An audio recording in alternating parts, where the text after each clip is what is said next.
and welcome to How to Play Continental Rummy. If it's your first time visiting the channel, please hit the subscribe button and the bell so you're notified about new games every week. Continental Rummy is a game for 2 or more players. If you're playing with 2 to 4 players, you will need 2 52 card decks and 2 jokers, and a way to keep score. If you're playing with 5 to 9 players, you will need 3 decks and 3 jokers. And if you're playing with 10 or more players, you will need 4 decks and 4 jokers. Begin the game by deciding who deals. Do so by having each player draw a card at random from the deck. The lowest card deals first. In this game, players are trying to form melds of trios and runs. Trios are sets of 3. In this game, suits do not matter. So you could have 3 of a kind, with each card being a different suit. You could have 3 of a kind with 1 of the cards being a joker, and you could have 3 of a kind with 2 of the cards being the same suit. You're also trying to form runs, which are sequences of 4 or more in the same suit. A joker can be used within the run, and more than 1 joker can be used as long as they are not right beside each other. They have to be separated by another card within the run. In this game, aces can be played high or they can be played low, but they cannot be used to go around the corner. So a run of king, ace, 2, 3, for example, would be illegal. This game is made up of 7 rounds. Each round has a special requirement for the players to fulfill. Players will have to form a specific amount of trios and runs. For the first hand, players will be dealt 7 cards, and the goal is to form 2 trios. The rest of the hands can be found down below, with the directions for what they need to get and how many cards to deal. Check the description. Once all the cards have been dealt, the dealer flips the top card from the draw pile over to form the discard pile. At the beginning of a player's turn, you may draw 1 card from the top of the draw pile or the discard pile. A player's turn ends once they have discarded 1 card to the discard pile. Now, what makes this version of Rummy pretty spicy is that if a player does not take the top card from the discard pile, any of the other players may take that card. If they do, they must also draw a card from the top of the draw pile.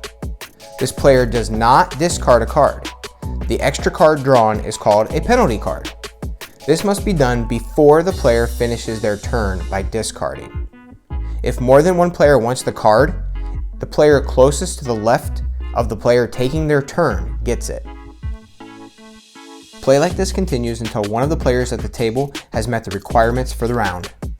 During a player's turn, if they have formed the correct combination of cards, they may drop them.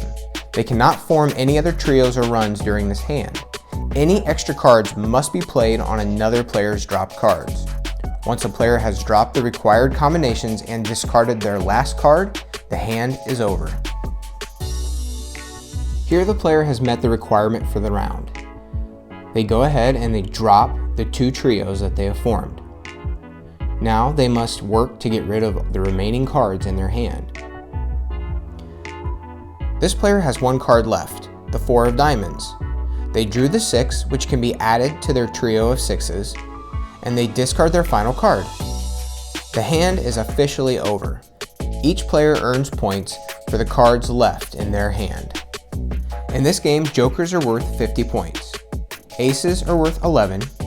The 10 through king are each worth 10 points, and then the number cards are worth the value of the number on the card.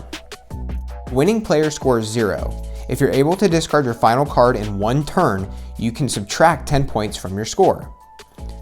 This player earned 12 points for the leftover cards, and this player earned 11 points for the leftover cards in their hand. There is one more set of rules you need to know about the jokers. When building melds, you are allowed to move the jokers around in order to put more cards down. If the joker is inside of a run, that joker can be moved if you're able to replace it with the card that fits inside the run. That joker then gets moved to the outside of the run. As long as a joker is sitting on the end of a run, it can be moved to another run. So here, the joker will be moved and become a 5 of hearts. This is acceptable because the 10 Jack Queen King is still a valid run. Moving the Joker allowed the player to play their 6 of hearts, creating yet another run. This is a little bit advanced, but once you get the hang of it, it makes the game quite spicy. Hey, I'd like to take a second to invite you over to the Clubhouse on Patreon. Clubhouse members are what make this channel possible, so your support is appreciated. Members get access to all digital content, downloadables like rules and score sheets, and they get access to club-only tournaments. If you would like a printable of the rules for this game, head over to the Clubhouse and join up. Thanks for watching, and I'll see you next time.